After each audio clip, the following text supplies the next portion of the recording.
So here are our analysis strategies and how we can actually analyze. So one of those is the what, how, why method. So this is a three-step method. The what has to be completed for every PLT, every persuasive language technique, and then you have the option of analyzing either the how or the why or both. So when you want to do an extended analysis, such as you found this appeal to patriotism and it's super significant, you might complete all three steps and have an extended analysis, but you should do that sparingly. So in the what process, we're defining what is the author doing and what language and techniques are used. This is where you have to quote and use meta language to name the technique.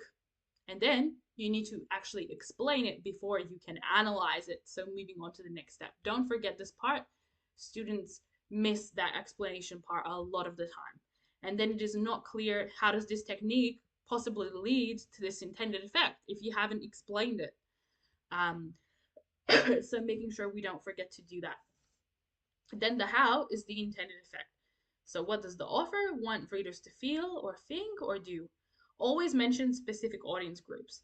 Don't just say the author wants their audience to think or feel or do this, okay?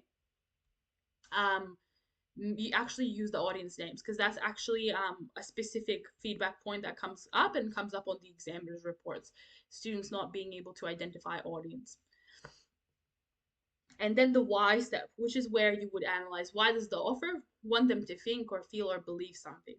And why is this language persuasive? How does it contribute to the contention, to the argument, to make it more convincing? Be very specific here as well. So, do that extended analysis maybe a couple of times per body paragraph where you complete all three. Otherwise, just pick what's more relevant for a PLT. Is it the intended effect or the why that is more relevant to analyze? And overall, you can aim for maybe 4 PLTs per body paragraph as a sufficient number to write about. Now, the feel, think, do method is an alternative method. So, where you analyze either the feel, the think, or the do to the intended audience. So, the first step is the same.